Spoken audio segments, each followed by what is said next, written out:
Kami mohon agar penyampaian, visi misi, pendalaman maupun nanti babak saling tanya jawab untuk tetap berada di podium. Baik, terima kasih. Jika kita bicara masalah karbon, tentunya kita harus menyinggung juga masalah pajak karbon.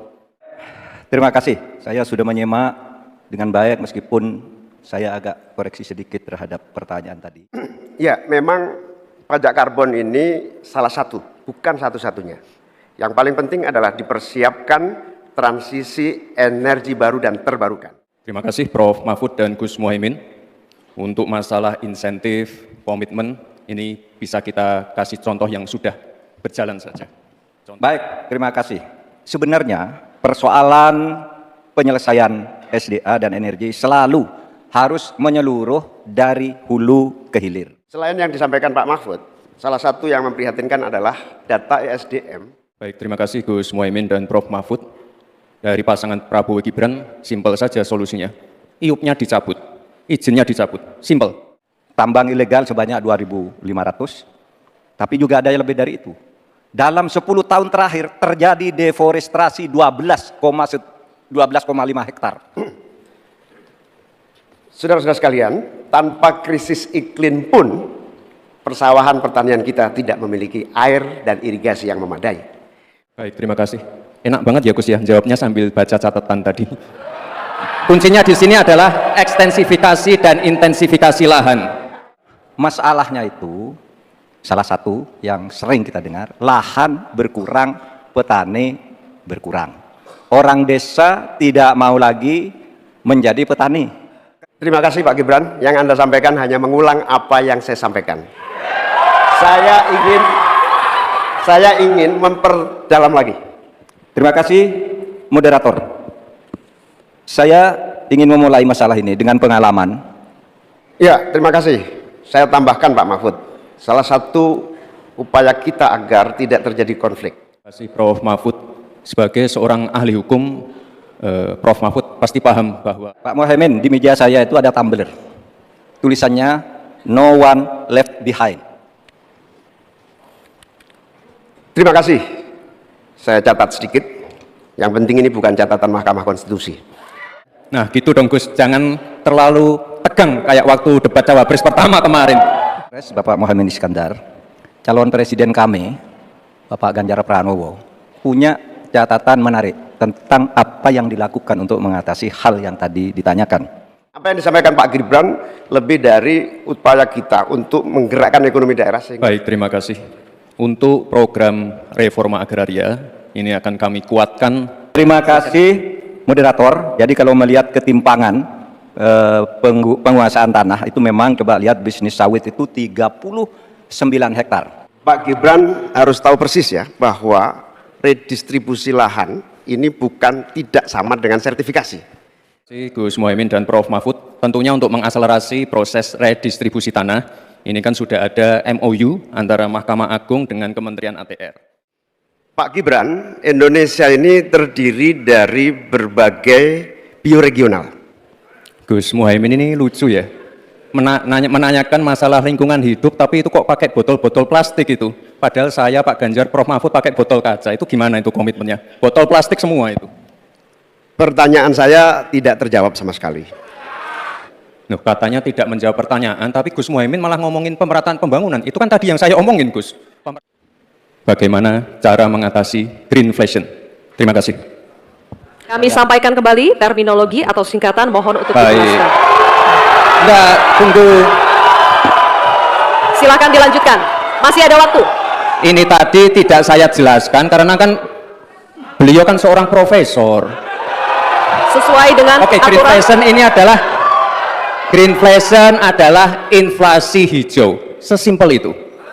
Baik, untuk mengatasi inflasi hijau. Apa sih inflasi hijau? Itu kan ekonomi hijau. Ekonomi hijau itu adalah ekonomi sirkuler.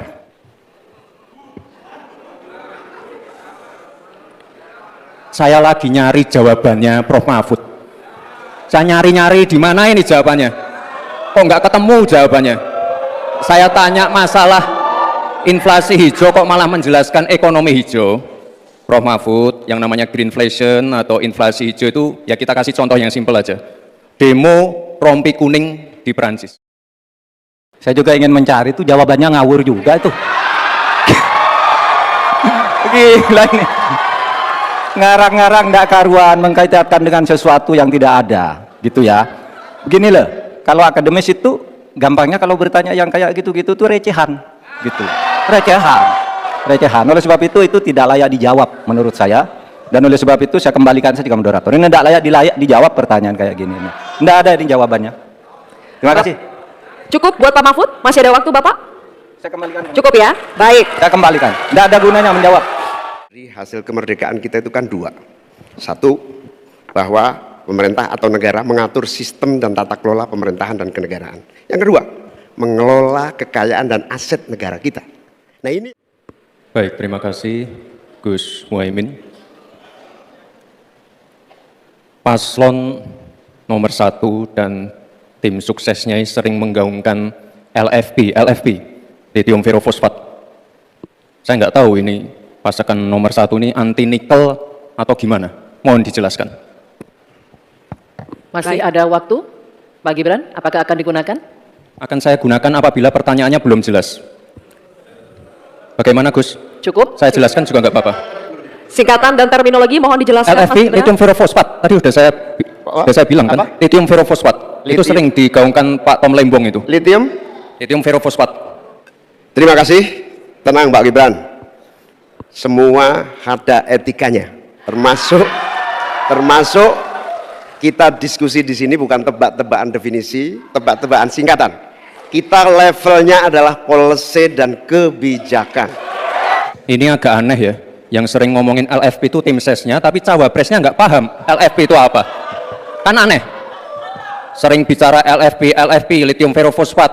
Tesla nggak pakai nikel. Ini kan kebohongan publik, mohon maaf. Tesla itu pakai nikel, Pak. Saya nggak tahu ya, Pak Tom Lembong dan tim sesnya sering nggak diskusi dengan cawapresnya. Masa cawapresnya nggak paham? Aneh loh.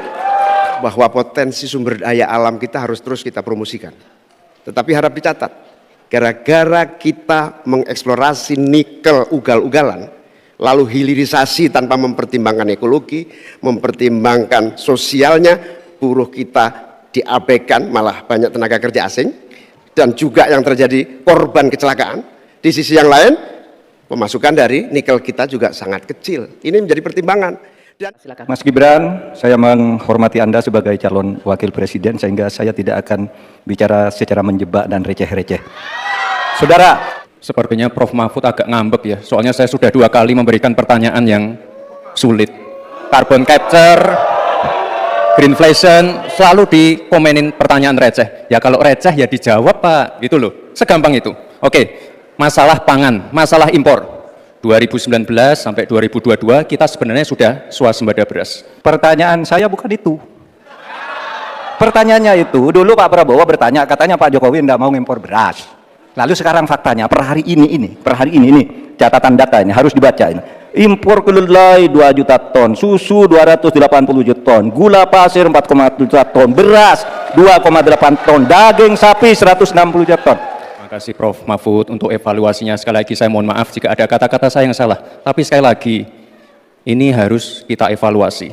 Dan kita jangan memberikan narasi-narasi yang menakutkan kepada warga. Intinya adalah program-program yang sudah berjalan sekarang. Nomor 1 dan nomor 3 ini kan kompak. Food estate gagal. Saya tegaskan sekali lagi Pak. Memang ada yang gagal. Tapi ada yang berhasil juga, yang sudah panen. Misalnya di Gunung Mas, Kalteng. Itu sudah panen jagung, singkong. Itu Pak, cek saja nanti ininya, cek saja datanya.